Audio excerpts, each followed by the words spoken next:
वही retired Indian police officer मल्लई कृष्णधर के द्वारा लिखित किताब ओपन सीक्रेट में भी खुलासा किया गया। मल्लई कृष्णधर ने 30 वर्षों तक इंटेलिजेंस ब्यूरो में सेवा दी थी। उन्होंने कहा कि मेरी मेहनत भरी रिसर्च रंग लाई। उन 4 मंत्रियों यानी इंदिरा सरकार में के कैबिनेट मंत्री और 2 दर्जन सांसद केजीबी, जो कि रूस की जासूसी एजेंसी है, उसके लिए काम करते थे। भी उन्हें इसके लिए मोटी रकम देती थी। इस किताब में उन्होंने सोनिया गांधी पर आरोप लगाते हुए कहा है कि सोनिया गांधी एक केजीबी द्वारा भेजी हुई जासूस है। इसके साथ ही जब इंदिरा गांधी और राजीव गांधी प्रधानमंत्री थे, उस समय ऐसा कोई भी दिन नहीं जाता था जब बिना जांच के डब्बों में भर भर कर सामान दिल्ली तथा चेन्नई हवाई अड्डों से रोम ना जाता होगा। ये सारा सामान एयर इंडिया तथा एलिटेलिया जहाज़ों से आता था। कांग्रेस के नेता अर्जुन सिंह पहले सीएम के रूप में तथा बाद में कैबिनेट मंत्री के रूप में सोनिया गांधी के कार्यक्रमों को नाम दिया करते थे। यहाँ से पुरातात्विक महत्व की बहुत सी वस्तुओं को पहले इटली की 2 दुकानों जिनका संचालन सोनिया गांधी के बहन अनुष्का किया करती थी में पहुंचाया जाता था। इन दुकानों के नाम रिवोल्टा में एटनिका, उर्बसानो में गणपति नाम से थे। यहाँ से झूठा बिल बनाकर इन सामानों को इन्हें लंदन नीलामी हेतु बिक्री के लिए भेज दिया जाता था। इसमें से कुछ धन राहुल गांधी के नेशनल वेस्टमिंस्टर बैंक तथा हांगकांग एंड शंघाई बैंक के लंदन स्थित बैंक खाते में जमा हो जाता था, लेकिन इसमें ज़्यादातर धन कैंपियन द्वीप स्थित बैंक ऑफ लंदन के स्थित गांधी परिवार के खाते में जमा हो जाता था। इस मामले में तो सीबीआई ने 93 में भारतीय एंटीक चुराने वालों का तो पता लगाने के लिए एफआईआर तक दर्ज की, लेकिन उस समय केंद्र में कांग्रेस की सरकार थी और मध्य प्रदेश में भी सोनिया गांधी के विश्वस्त माने जाने वाले अर्जुन सिंह तब मध्य प्रदेश के सीएम भी थे। अर्जुन सिंह के मदद से सरकार पर दबाव डालकर उस एफआईआर में सोनिया गांधी का नाम ही नहीं लिखा गया। आरोप है कि इस संकट से बचने के लिए सोनिया गांधी ने सिर्फ अर्जुन सिंह का ही नहीं बल्कि कला विशेषज्ञ मार्तंड सिंह, पाकिस्तानी दंपति मुनीर फारिदा अताउल्ला, लंदन में रहने वाले पाकिस्तानी मूल के आईएसआई एजेंट सलमान तासीर के अलावा लिट्टे के भी मदद ली। राजीव गांधी के मृत्यु के बाद कांग्रेस के नेता ने सोनिया गांधी को सरकार संभालने के लिए बुलाया, पर उन्होंने इनकार कर दिया और कहा मैं राजनीति से दूर रहना चाहती हूं। लेकिन परिस्थितियों को देखकर 1997 में वह राजनीति से जुड़ गई। 1998 में सोनिया गांधी कांग्रेस पार्टी की अध्यक्ष बनी।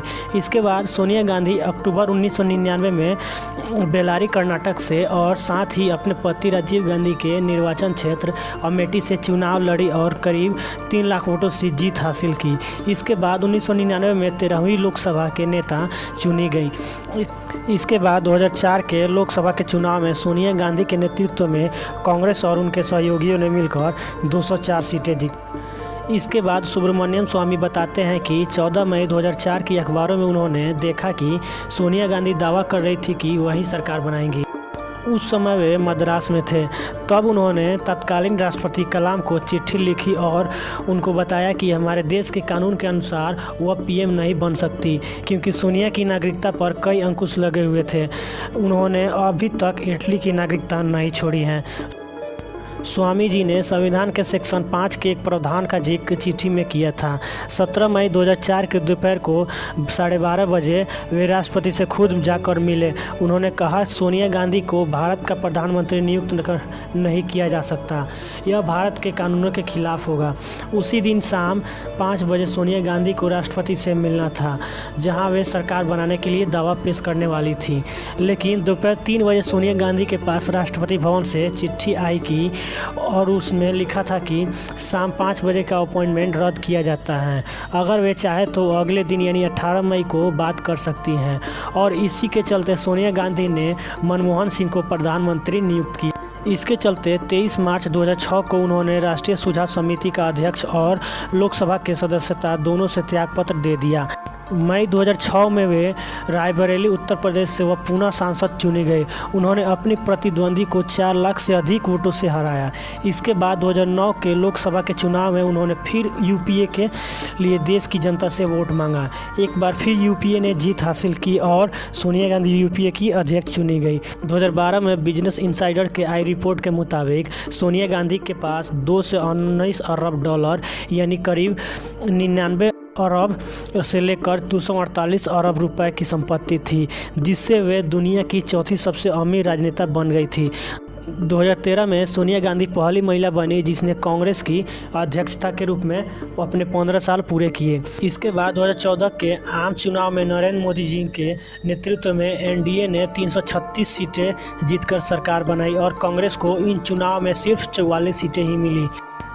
इसके बाद 1 नवंबर 2012 को सुब्रमण्यम स्वामी ने दिल्ली की एक अदालत में एक निजी शिकायत दायर की कि सोनिया गांधी और उनके बेटे राहुल गांधी ने एसोसिएट जनरल लिमिटेड के सार्वजनिक रूप से अपनी निजी कंपनी यंग इंडियन के माध्यम से अधिग्रहण करके 16 अरब रुपए की धोखाधड़ी की है। केस की कई तारीख पड़ने के बाद 7 दिसंबर 2015 को राहुल गांधी और सोनिया गांधी को 9 तारीख को कोर्ट में पेश होने के लिए कहा गया, लेकिन वे पेश नहीं हुए और 19 दिसंबर 2015 को पटियाला हाउस कोर्ट ने सभी को जमानत दे दी, लेकिन उन्हें अगले सुनवाई के लिए तारीख 20 फरवरी 2016 को अदालत में उपस्थित होने का आदेश दिया गया। इसके बाद इनकम टैक्स विभाग ने नेशनल हेराल्ड के मामले में दोनों नेताओं को तकरीबन 100 करोड़ रुपए का दंड लगाया।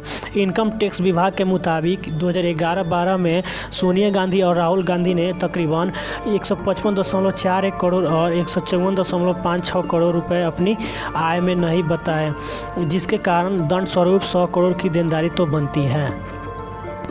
अगर वीडियो पसंद आए तो लाइक कीजिए, कमेंट कीजिए और सब्सक्राइब कीजिए।